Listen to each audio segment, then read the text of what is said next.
Okay, happy Friday to everyone. Welcome, colleagues, to Research with Relevance, Friday features.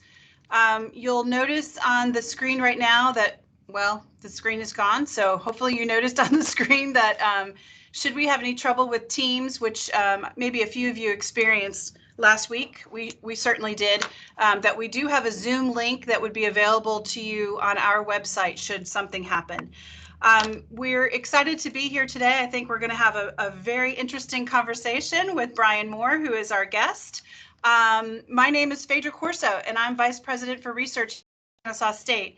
And I know we've got a lot of regulars here, and I'd just like to share with you that we are doing this show for a very good reason. One, we get to highlight our amazing faculty who do research here at KSU. And also, this gives us a great opportunity to stay engaged as a community of scholars and researchers during this pandemic world that we live in. I hope you're like me and are hopeful that there is light at the end of this tunnel and that a vaccine will be coming to an arm near you sometime soon, if not already. So a few housekeeping tips before we start. First, please make sure that your mics are muted until we open it up for questions at the end. Second, if you want to focus on a specific speaker, then you look for their name and the 3 dots after their name, and you can pin that person. And then finally, to remind you that we are being recorded and that this recording will be available on our YouTube channels sometime this afternoon or over the weekend. And for those of you who have not subscribed to our YouTube channel, we strongly encourage you to do so, because I heard that we only need 15 more subscribers before something happens big. I can't remember what, but please subscribe. So our schedule for this next hour is going to start with watching a video like we normally do. We'll be looking at this video about Brian Moore, and then we will do a live interview with him afterwards. We'll do a live interview with him afterwards, and then of course we'll open it up to questions and answers period after that. The audience members, please feel free to raise your hand and I can call on you, or just interrupt and we'll call on you, or you can send a question through chats and I'm happy to read those also. So let's begin. So let me introduce you to Brian. So Brian is a brand new faculty member here at KSU. He joined us in fall of 2020 as an assistant professor of psychology. Brian earned a PhD in psychology with an emphasis in military health from the University of Texas, San Antonio. He then completed a postdoctoral fellowship at the University of Texas Health Science Center in San Antonio. And Brian, who currently serves as a captain in the U.S. Army Reserve, thank you, Brian, for all of your service, is a senior consortium research fellow for the U.S. Army Research Institute for the Behavioral and Social Sciences. And if I can brag on Brian just a little bit more, he is also a recipient with 2 of his colleagues of the I-Cubed Award that we gave out last year. And so maybe we'll talk a little bit about that later in the hour. So with that, before we start, I want to send out a big thank you to my staff, Heather, Joelle, and Tom, for all the great work on getting these videos together. And Heather, it's time to press play.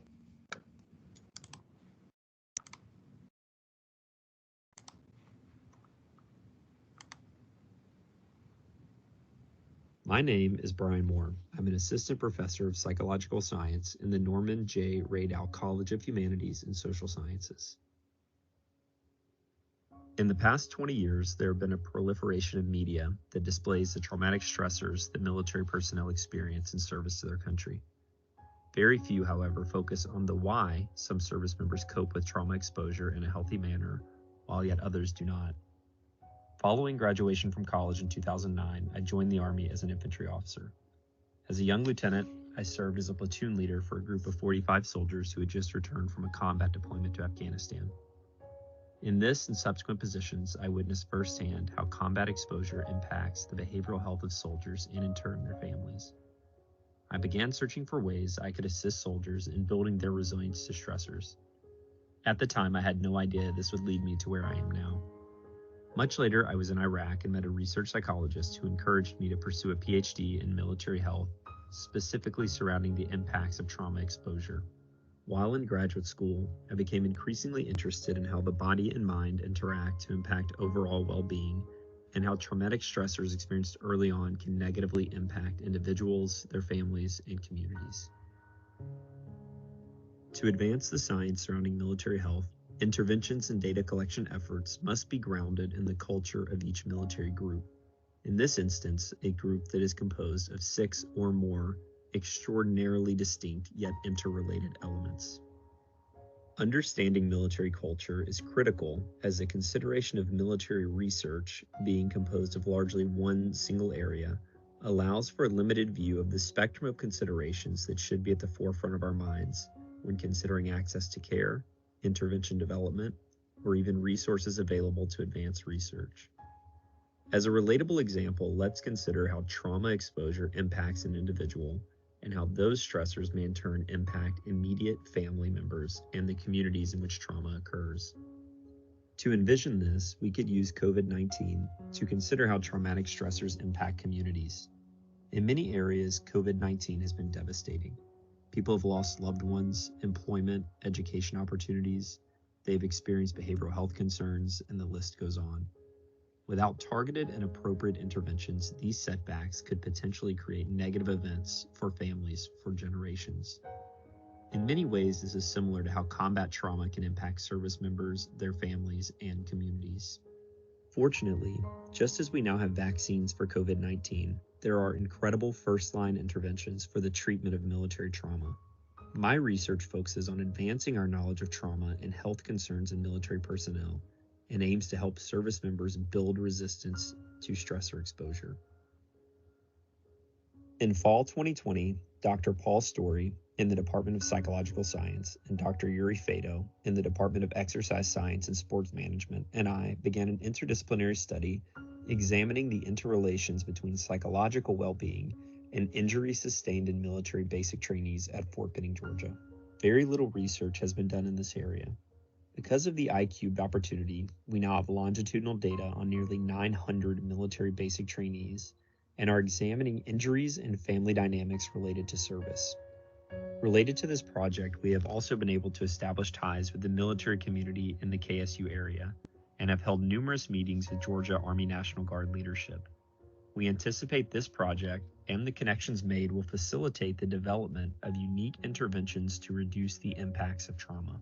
Although this is exciting for us, this research is simply a start to better understanding how stressors experienced early in their careers impact service members, their families, and communities.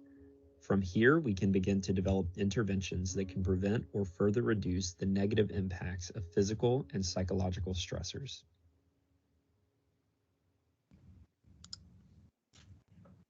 Great. Wow.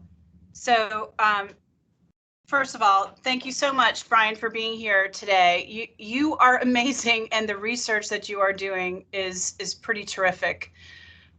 Before we jump into the research, I want to hear a little bit more about you, because I think your story is just so very interesting, and I'm so proud that you're here at KSU. How did you come to KSU? You've been in Texas for a while, you've been in the military, and now you're here.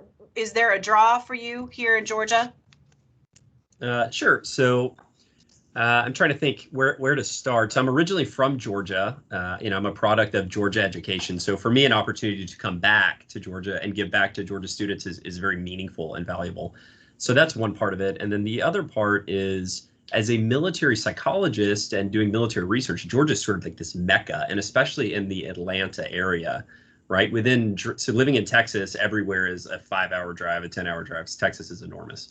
Here, within that same driving distance, I can get research access to Marine Corps elements, Army, Navy, Air Force, and National Guard folks, as well as Coast Guard. So really, you can access pretty much everyone for research purposes. So when I saw this job come up, I was like, man, I get to, sort of like feed two birds with one stone, if you will, and I get to do my military research, and I get to get back closer to home. So it's close, but not too close. Yeah. So you make it sound really easy. Like if any of us wanted to study military or military health, that we just call up Fort Benning and they're going to hand us data. So I want you to tell me how are you getting access to all the bases and getting these really important data? Yeah, that's tougher to answer. So, you certainly can't just call anybody up, right? So let's think about it. If we wanted to do research with student veterans, for instance, what would we do? We would call up the Student Veteran Center here on campus and say, hey, I want to do research. Can you give me access? And they have a distro and they can put you in touch with them. And so you go to the IRB and you put in your proposal and then it comes out the other end and you collect data. When you work with active duty military, for instance, our IQ project, there were actually 5 levels of approval and 3 different IRBs that you would have to go through from a bottom up level. And at any point, someone can kind of squash that. So part of it is knowing the environment. Part of it is knowing who to work with and who to call, and then also who not to call. And then making sure that you have buy-in from the appropriate level commanders, which is really the hard part, is kind of selling yourself and your project to a military commander and getting their buy-in, because time is precious for all of us, but especially so in a training environment where people are quite literally learning how to defend themselves. And so do you have those relationships because of the service? Is it because did you do research while you were, you've been doing research before you came here? So how did you develop that infrastructure or that network to be able to do this type of research? So part of this I developed once I was on active duty. So I was an active duty infantry officer and I was stationed at Fort Lewis in Washington State, or Joint Base Lewis McChord. And out there is a very small Walter Reed Army Institute of Research cell. I think they had like 3 research psychologists at the time. And I was in a unit that was having some really severe behavioral health concerns. And so they called in these Walter Reed psychologists and said, what can we do? And so they did this like bottom up assessment of 1,200 soldiers and said, hey, we can pinpoint, these are your hotspots, these are issues. And sure enough, what they kind of objectively by themselves did was exactly what we were seeing. But then they also provided like, okay, yeah, you're seeing these problems, but here's how you can fix it. And I was like, man, that is cool. So I linked in with them, and through that, I found out that right now I think there are 4 military health psychology programs in the country, and that's it. And so University of Texas at San Antonio has one that's funded by the it's not funded by the Department of Defense, but there is a large research consortium there that's had close to $100 million, I think, in DoD and VA funding. And so I cold called the director and I said, hey, I'm an active duty infantry officer. I love what you guys are doing. What can I do to be on your team? And so I ended up leaving active duty and joining their team.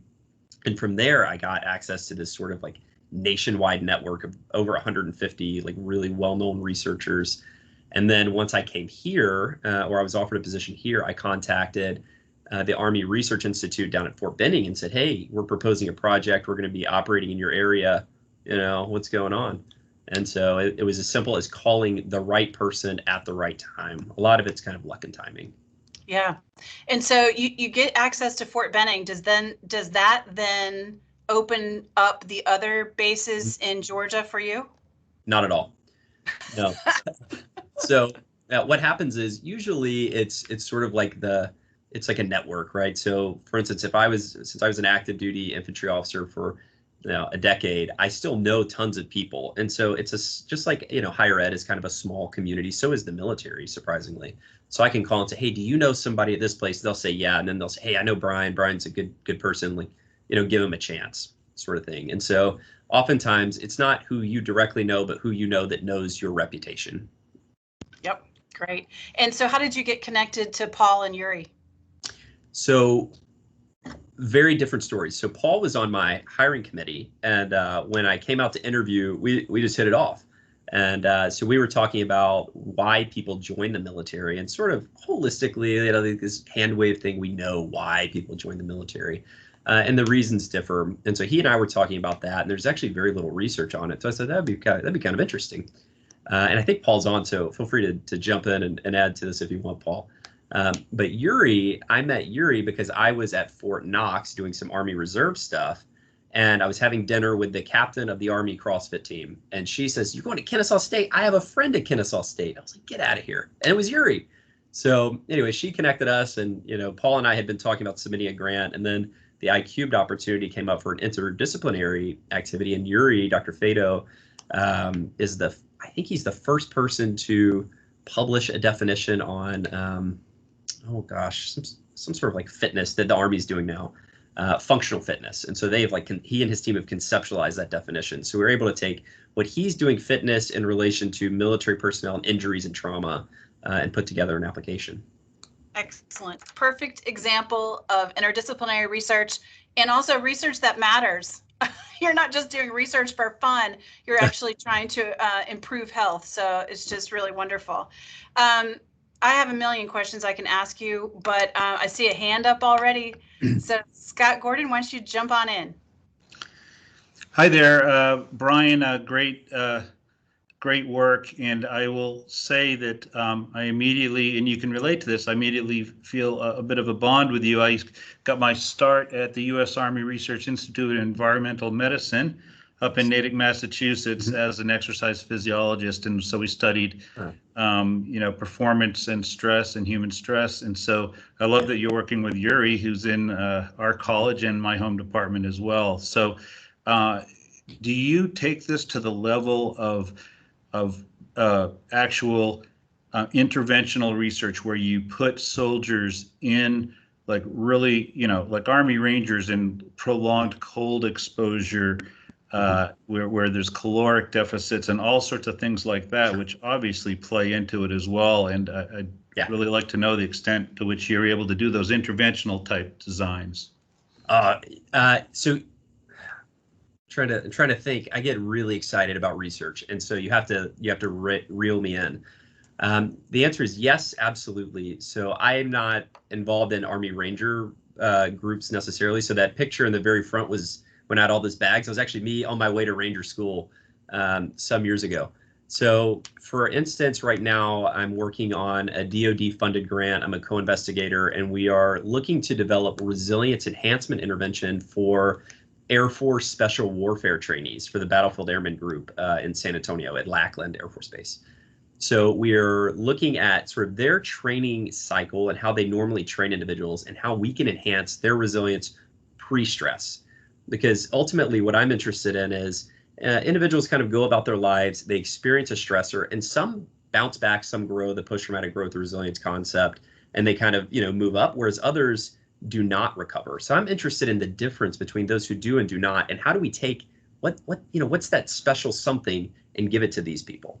So I am doing intervention development in some capacity, and then at Fort Benning with basic trainees, I have a grant going in next month looking at how we can develop malleable pillars of self-regulation, actually with a Eucerium guy.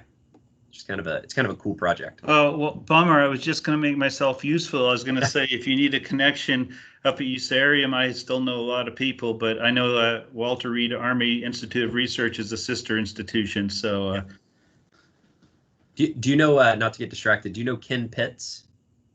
Kent Pitts? Ken Pitts? No, I don't. Yeah. Okay, never mind then. So, of course, yeah. So I'm not useful. So anyway, great work, Brian. Thanks for answering the question. Thank you.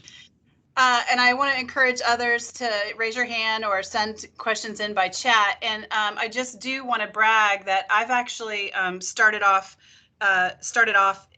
earlier than Scott Gordon in this field because I was born at Fort Gordon.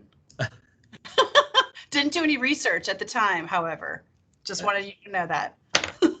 All right, let me ask you about the resilience work that you just mentioned to Scott. So you have a symbol, I think I saw in the video, that's a triangle, and sleep is there also. So trauma, sleep, resilience. Can you tell me a little bit about that? I can. So that's my lab logo. Ultimately, even though I would love to, I cannot study everything, right? I would, if I don't know, I'm the kind of person, if I don't know the answer, I'm willing to try to figure out what it is. However, what I see is sort of, as I look at the literature and then as I conduct my own research, is that everyone probably at some point in their life experiences some sort of trauma. Everyone loves sleep. even though many of us don't get as much as we like, or even if we are getting an adequate duration of sleep, we're not necessarily satisfied with the quality or efficiency, et cetera. And then the sort of tie there is resilience. So after a traumatic event, people tend to be resilient and bounce back. That's the norm. Some people are not. And then what's novel about the sleep trauma sort of interrelation is in the last 40 years, there's only been one newly identified sleep disorder, and it's sort of this emerging thing in the literature, and it's called trauma-associated sleep disorder. And so what we see is following a traumatic experience, some individuals develop these really persistent nightmares and they don't sleep well to the point that they begin to avoid something that we naturally need to function. So I'm interested in these interrelations between trauma and sleep, and then how do we get those individuals who experience the negative sort of maladaptations to these experiences to be resilient. So the data that you've collected through the iCubed 900 plus people in your sample and across the different bases in Georgia, are you able, because it's a large sample, but it's not humongous, are you able to do some sub-analyses at the base level? And are you seeing any differences? So all of these trainees that we have are at Fort Benning. So you can only do Army basic training at a handful of bases. And so all of the infantry trainees go to Fort Benning. And so what we're looking at specifically are trainees in an infantry battalion, a single battalion, at 2 different time points. But with the sub-analyses, one thing that's kind of interesting that we're looking at is differences between soldiers who join the military to be active duty, serve full time, versus those who are in the National Guard. And so individuals typically in the reserve and guard will sort of colloquially say, and from personal experience, that is a much harder experience than being active duty. And I've done both, so I think that that's probably true. But the question is, from a motivation standpoint, which is something we're interested in, is why are people joining the service? Is it because maybe they're not physically fit and they don't think they can carry on? Is it because they have home responsibilities? Is it out of some need to serve or desire to serve? Or are they just engaged in their community and giving back in multiple ways? So we are conducting some analyses into that. Yes. Great. So we've got a question that just came in, but before I get to that question, will you tell me how students are engaged in your research? I will. So I will tell you, I made a note I sent to my lab, and I was like, hey, give me a list in the last 2 semesters of all the great stuff you guys have done. That way I could brag on them. So I'll just read this. Since last August, my labbies have gotten 2 fellowships, have made 8 oral or poster presentations, have received a scholarship, have gotten 1 manuscript accepted in the #1 sleep medicine journal in the world, I'll put out. They have 4 manuscripts under review, 5 in prep, and my doctoral student is writing a grant. So they are very busy, very productive. I'm very happy with them. Between us. I can imagine so. That's awesome. Okay, Michael, you want to jump in with a question? Yes. Hi. So just out of curiosity, Brian, I know you mentioned people have different reasons for, joining, whether it be active duty or National Guard. Do you think that one's ability to kind of have that post-traumatic resilience would be influenced as to their reasoning for joining? So for example, like if they chose active duty, would they be possibly more resilient than those who chose National Guard? Just a question. Sure. No, I don't know that the 2 are related. And the truth is that when we talk about trauma in the military setting, I think a lot of times we all sort of immediately go to like the hurt locker or something like that, right? We think of combat trauma.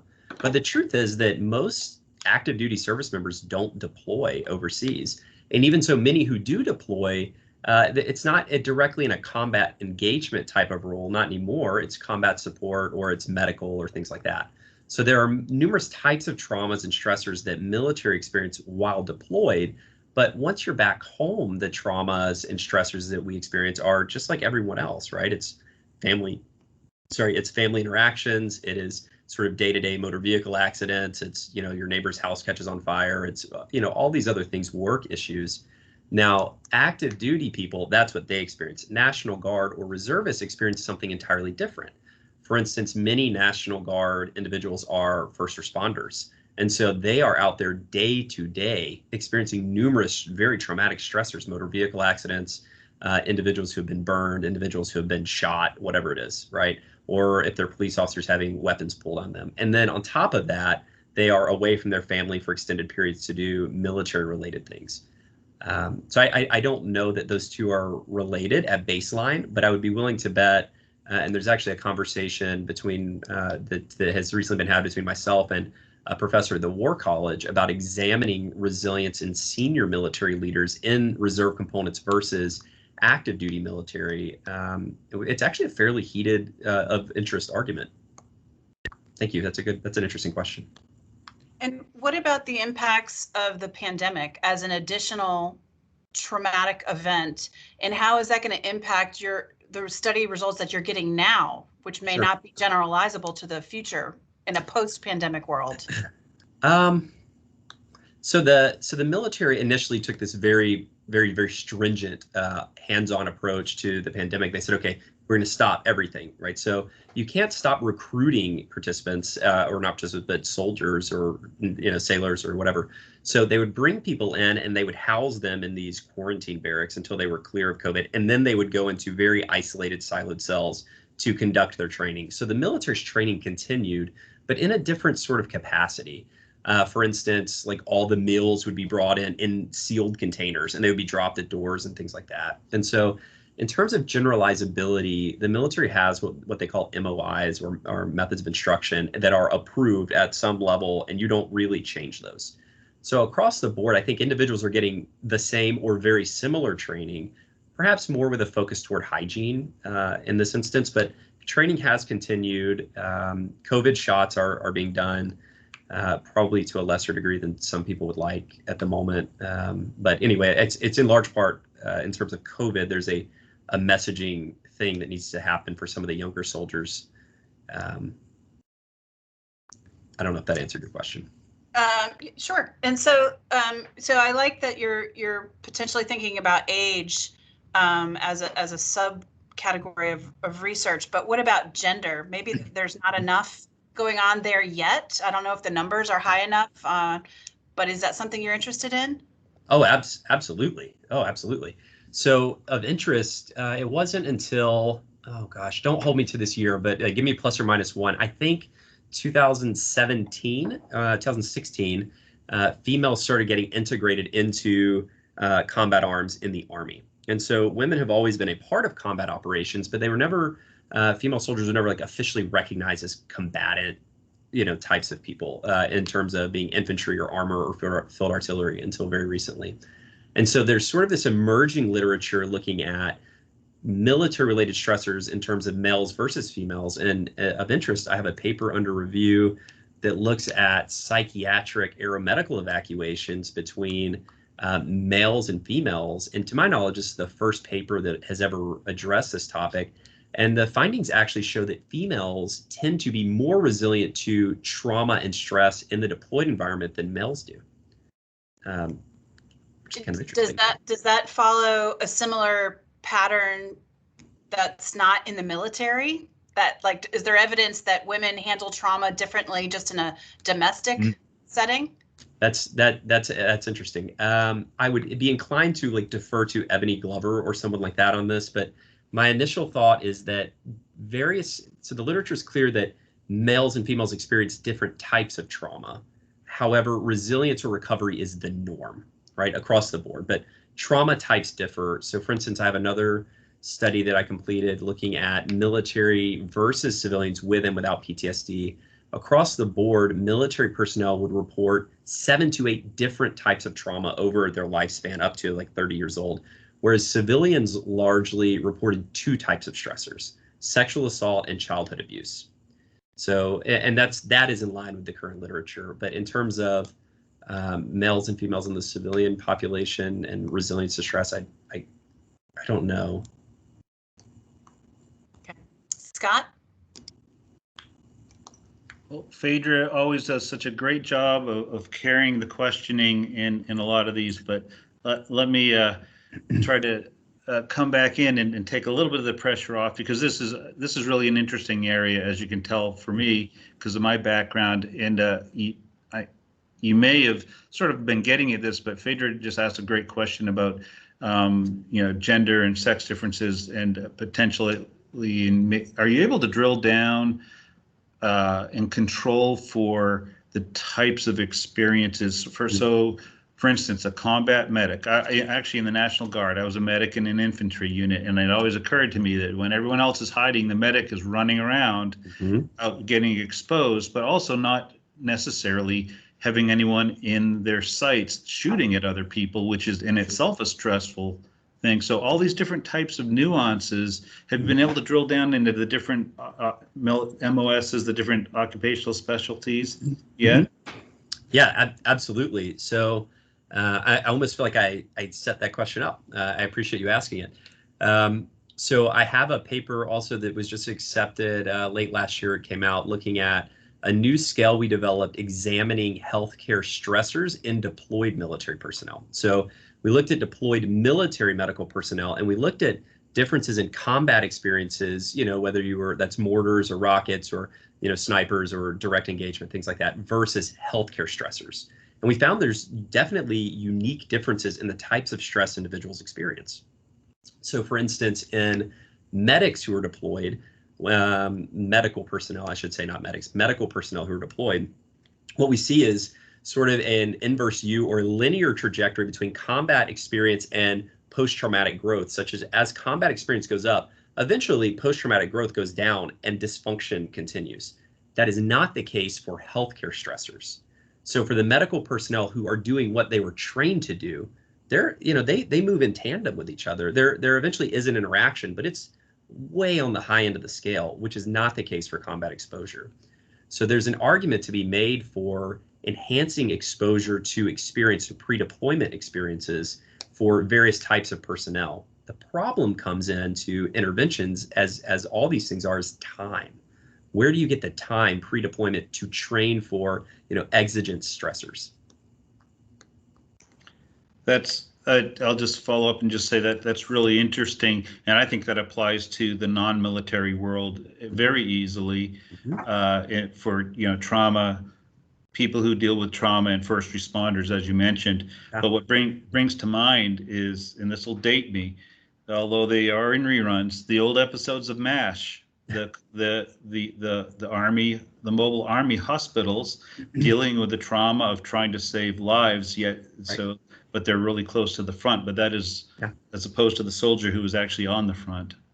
Well, so that's also an interesting point, because we talk about the front. There is no front anymore, right? So we're fighting an asymmetrical battle. So this is the base. Used to, the front line was far ahead. Now the fight is all around the base. And so you're providing 360 perimeter security. At all times, you are likely to be attacked through some shape, form, or fashion. So even non-combatants are arguably in a role to where they have to face the combatant sort of authority, which is a ethical concern for many military medical personnel as well. Thank you. Yep. Thanks, Scott. Keep bringing the questions, because it can't just be me. Your work is leading you to the development of interventions, and I guess I'm curious to know what that might look like. So that depends on the population, right? So one thing that's really interesting is I do a lot of epidemiologic work, because as Scott may attest, there's and as you mentioned, it's sort of difficult in many ways to get access to military data, right? And so one thing that I have access to is something called the Defense Medical Epidemiologic Database. So all of the DoD's medical data goes into one sort of pot, and it gets condensed down, and then researchers with approved access from DHA can access that data. And so it rarely gets published, it rarely gets looked at. So of interest, you brought up sleep and trauma earlier. I'll give you a couple of sort of like neat factoids. So when we think of military health, what we hear about on the news all the time is traumatic brain injuries like concussions or, skull fractures, things like that, and then post-traumatic stress disorder. Looking from 2001 to the present, there have been more incident diagnoses of insomnia alone and obstructive sleep apnea alone than both post-traumatic stress disorder and concussions combined, which is pretty interesting. And so if you dive into, well, sort of anecdotally, we know that individuals who have experienced a TBI also report insomnia symptoms. Okay, what is the actual prevalence of that, and how do we treat that? We don't currently know. So one thing that I'm interested in is I look at sort of the epi level to see where interventions are needed, and then from the bottom up also sort of talking to people, and I'm trying to find where the happy medium is. So I-cubed, for instance, is allowing us to take the bottom up approach, whereas the epi is letting us meet somewhere in the middle. And the intervention that we're necessarily looking at from this is in relation to developing self-regulation for trainees. I got sidetracked there. I do apologize. I forgot the initial question. That's okay. I'm sorry, I get excited. I know you do. That's awesome. What does it mean, self-regulation of trainees? Describe that to me. I'm trying to think. Have you ever been driving and someone cut you off and you immediately found yourself getting angry at that person? No, never. Yeah, no, me either. I just heard that happens to other people. Or you forget something and suddenly you just let that ruin your entire day. So soldiers, especially soldiers who are in combat environments, you can't let that happen, right? You need to maintain your situational awareness. You need to maintain cognitive control, emotional control, all of these things as much as you possibly can. So self-regulation sort of broadly is, how do we give people, or how do we develop these sort of intrinsic resources in individuals to help them regulate their emotions, like they're catastrophizing or whatever the case is. So that's what we're looking at. Individuals who otherwise would, the sky is falling. How do we tone that down and keep you present and centered and focus on the task at hand?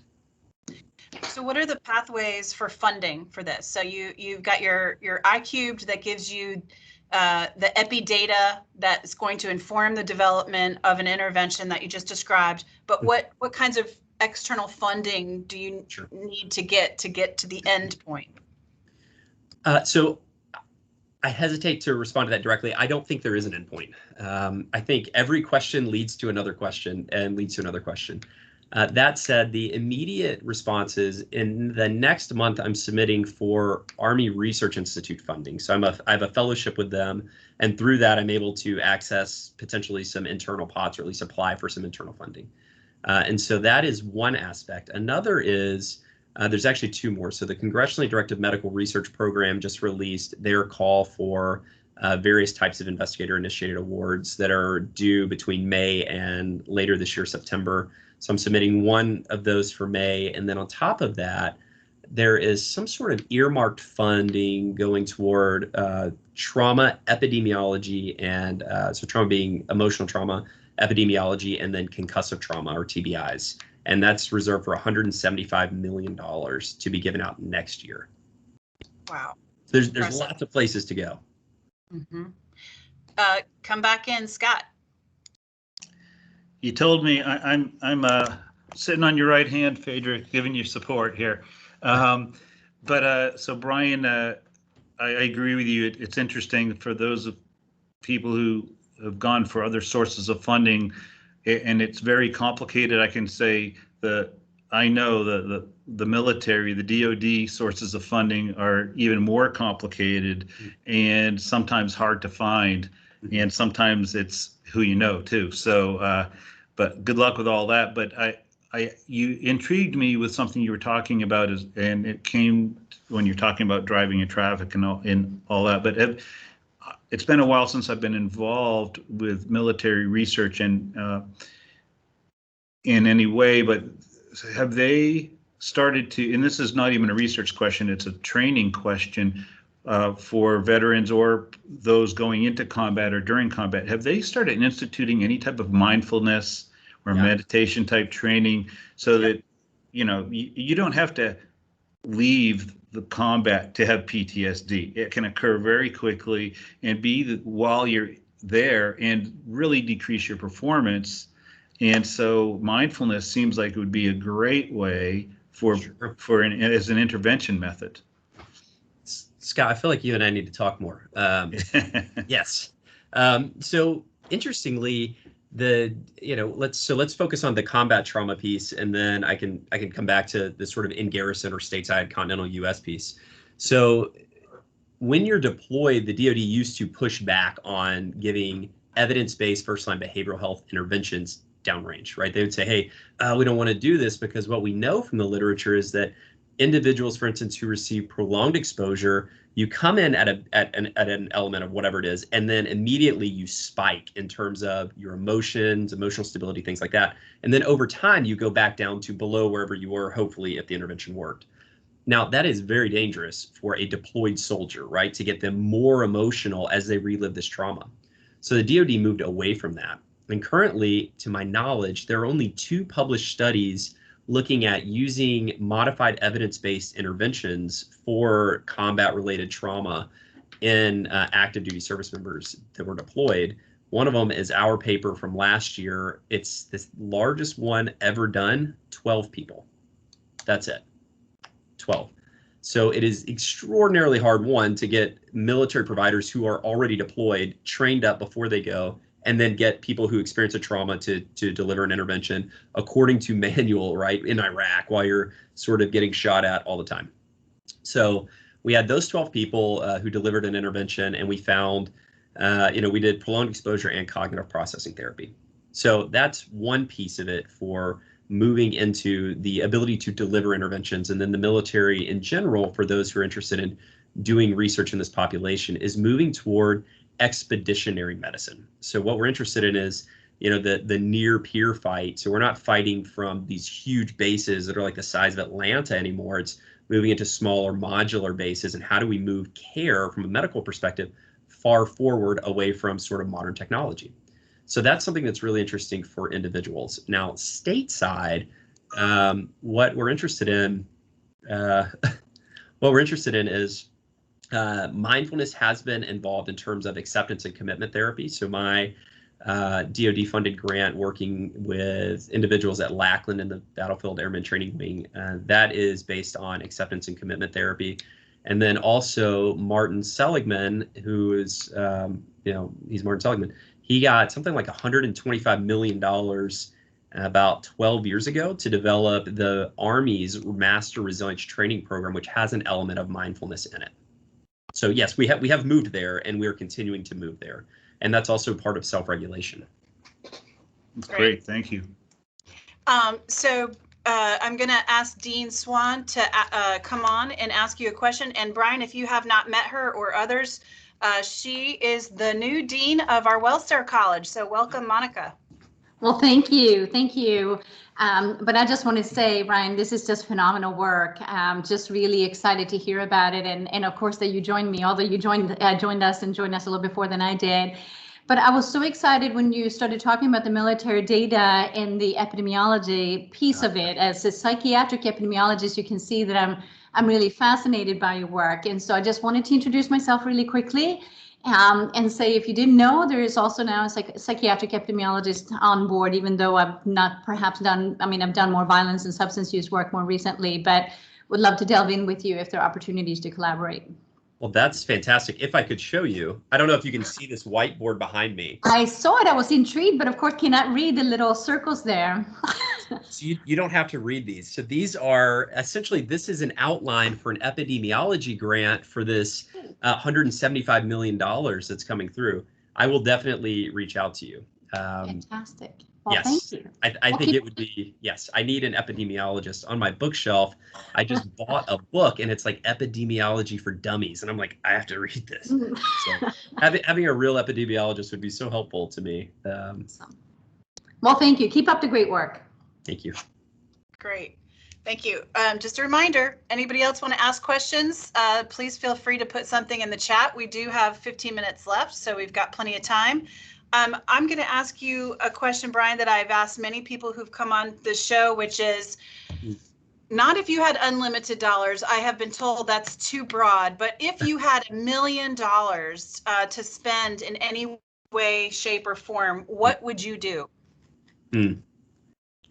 I have total carte blanche with this money in this world. Within the limits of the law. Okay, within ethical limits. So $1 million in DoD money doesn't go far, right? Doing active duty research is expensive, it's time consuming, and you need these massive teams. Doing work with veterans, however, is often much more simple. It's a little bit cheaper. In a perfect world, I think most researchers would tell you the limitation to research is not necessarily funding, but more so time, right? Like when are we supposed to have time to write grants? Oh, and then to write IRBs. Oh, and then to actually conduct the research. Oh, and then to write grants again. Oh, and teach. Oh, and do service, right? There's, oh, and I have kids at home and all this other stuff. So the limitation, I think, comes with time. If I had $1 million, I would like to set that aside and essentially put together like a virtual center, if you will, for like military, veteran, first responder wellness, something like that. And from that, sort of attract talent to come in and say, hey, look, we can fund a little bit of your time to work on this project or work on this grant, and essentially set it up like a hub, and we could, attach projects to it that would sort of extend the influence, but also would make really good use of that money by almost investing in future projects out of that. I think that would be a great use of $1 million. I would agree with you. We do have a process here at KSU for developing research centers and getting those research centers approved. And, I've had lots of conversations with faculty who want to do something like this, start a center. And it's this chicken and egg phenomena, right? Do you, submit the proposal to get the funding to create the center, or do we create the center first, which allows you then to be more competitive with external funding? So if this is, hopefully we have some development officers on listening to us that can help us try to find some external funding, but you and I should talk further about making this dream of yours a reality, because I think it's very possible, especially now that you're doing research that's crossing multiple colleges and it fits under our interdisciplinary research themes. That means that can become a priority for my office. So we'll see. We'll make your dreams come true, Brian. All right, we have a question. We have a question from Cameron. Hi, Brian. Great presentation. So the boot camp, the original sort of screening method, that process has been in place for decades. And I assume that was designed to develop resiliency, to develop someone's ability to cope with the stresses of a combat, right? And it hasn't changed much over the years, but I know you mentioned mindfulness as something that they're incorporating. Are there any other major changes that have been made or are being thought of right now to be implemented that would help to produce better candidates on the back end? So I'm gonna present my answer, and I'm gonna couch it within. I'm talking to you from the Army/Air Force perspective. I know very little about the Navy's initial entry training. I know a little about the Coast Guard. So basic combat training or initial entry training, as we see it on television, like Stripes and all that stuff, that is gone. That does not happen so much anymore. We're not like punching trainees and yelling at them and like calling them ugly and stuff like that. So there is very much this sort of team building environment that's happening now. And so one thing that I can tell you, this paper is under review from our iCubed grant, is looking at the development of 2 novel efficacy scales. One is, how do we enhance trainee self-efficacy, which is an important part of being present and feeling like a member of a team. And the other is team efficacy in relation to unit climate. And so we found from the self-efficacy, off the top of my head, I should know this better because I just submitted it. Is performance optimism was one construct we looked at. Performance confidence and performance uncertainty. So across the board, individuals are coming in and they're pretty confident in their skills, whatever that is, right? And then performance optimism also stays fairly level. We found sort of small effect sizes of growth for optimism and then small decreases for uncertainty. But then performance confidence, as they build the teams and they build sort of the MOI over time, we found very large effect sizes, partially to square of like 0.12 or something like that, or 0.12. So, these pretty large effect sizes over time for building confidence, which in turn is sort of dynamically chicken and egg related to resilience, right? If I feel good about myself, I'm probably going to be more confident. The more confident I feel, the better I perform, and, et cetera. So one thing that they're doing now is focusing on building efficacy in individuals and in teams, and then helping them sort of cross from initial training to their first duty station. Because a lot of times trainees get like beat down in training, and then they move to a duty station where they meet new people and get beat down. And so now there's sponsorship programs that sort of meld that, or bridge that gap to help them have an easier transition into the service, which is sort of difficult. Imagine you're 18 and suddenly you're away from home for the first time, and someone's ugly to you, and then you go somewhere and they're ugly to you there. Like, are you going to want to stay in that job? Absolutely not. So anyway, long story short, yes, there are lots of things that are going on. It's tough to directly answer that across the services. Mm-hmm. So that's the Army side. On the Air Force side, for instance, with the special warfare kids that I'm working with now, they are all post-basic training, and they're in what's called the Battlefield Airman Training Wing. So they're not actually accepted to be special warfare yet. What they found is if you went from basic training to special warfare pipeline, 90% of them were dropping out due to injuries or a lack of motivation, things like that. So what the Air Force did is they stood up this 4 to 8 week program, depending on wherever they are and what they're going to do, to help train them and get them ready for the next step. So sort of an intermediate pipeline, almost like postdoctoral training, right? So we do our PhDs, postdoc, and then faculty. It's almost like a postdoc training. It's additional readiness building to build their resilience to the stressors that they're going to experience in the real world. Mm-hmm. Does that answer your question? That was long, I'm sorry. It has changed substantially then, yes, let's say, compared to 20 years ago. In terms of, in 20 years ago, they would beat you down and say, okay, we're going to build you back up. But they originally beat you down. So that's not the thing anymore. No, that is happening. Don't get me wrong. They are breaking them down, but they're not like physically beating them down, right? Yeah, yes, like you would see on Stripes or something like that. They're still restricting calories and things like that, and they're giving them more exercise. Another instance is at Fort Benning, trainees were getting injured a lot. And so OSIT, or one station unit training, was 14 weeks. They've recently extended that to 22 weeks to give more time for competencies and performance familiarization and things like that. So they're trying to extend opportunities to enhance, efficacy and readiness. All right, thank you. Okay. Great. Good question. Thank you. Scott, you have another question?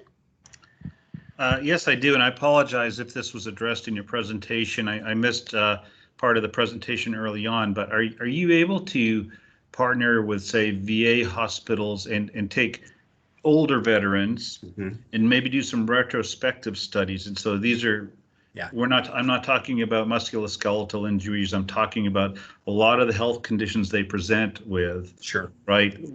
Stress related chronic disease conditions, and then retrospectively correlate that with some trauma that they have experienced in the military, assuming all sorts of covariates. Is there any data that you're able to collect there?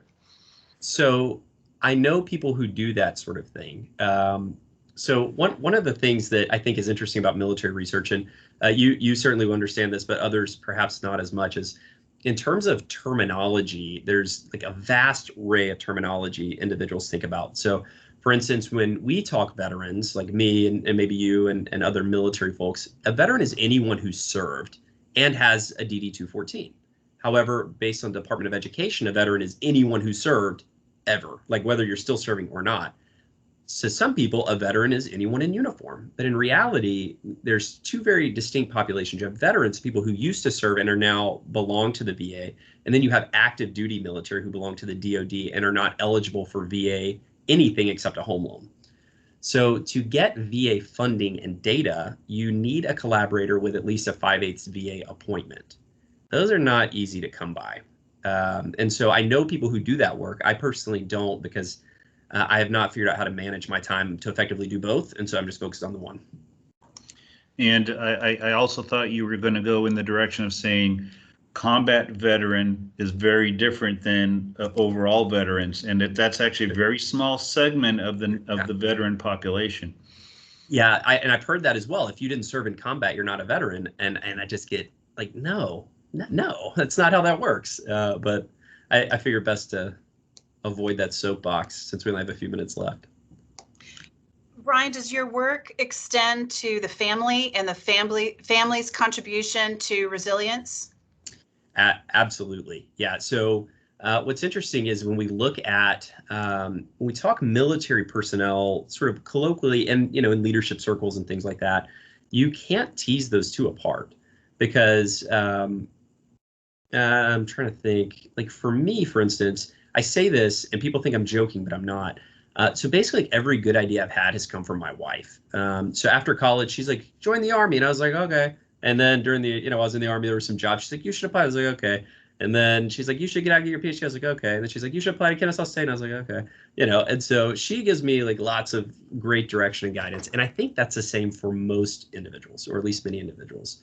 And so what we see in the military community is you cannot tease apart. So you have really two distinct elements. One is the individual and their unit, and one is the individual and their family. And those two often butt heads. And so what we see for family interventions is you need the family's buy-in, right? Period. You need to establish community, not for the soldier and the family, but for the family and the other families as well. Because once you have a tighter knit group on both ends, everything just tends to work more seamlessly. And so the active duty side, there was a photo in my video from KPOC, and it was a marital family event. And so sometimes when married couples experience traumatic stressors or, they feel they're growing apart, the chaplain corps will pay for them to go to these marriage events and things like that. So there's lots of family interventions. And then Ellen DeVoe up in Boston is doing a ton of that stuff for the DoD, which is fantastic. Great. We are so close to being out of time, but we've got a question from Dorothy on whether you examine sexual violence as another type of trauma. So sexual violence is very common. I don't engage in sexual trauma research. It makes me very distressed. To be frank, I find it very sad. Well, I think we could go on for another hour or two because the research you're doing is so fascinating and so relevant to everything that we're experiencing, and particularly in the world that we're living in now, where we're in a pandemic and we do have lots of tensions domestically. I just think so much of what you're learning is going to be transferable to many of the situations that are occurring right here at home too. So thank you very much. I really appreciate your time. So just as a reminder, everyone, we'll be back again in 2 weeks' time. We will be featuring on April 2nd, Brian Kleshevitz. I call him Brian K because I have a really hard time stumbling over his last name. But Brian is just a wonderful, wonderful human being. He's an associate professor of exercise science in the Wellstar College. And he's doing some great work, and I'm excited to talk to him in 2 weeks' time. And so with that, we're going to end. It's 4:58. I like to end a few minutes early so everyone can get on the road and get home. Again, thank you all so much. Have a wonderful, safe, healthy, happy weekend from the Office of Research. See you in 2 weeks. Thank you. Bye.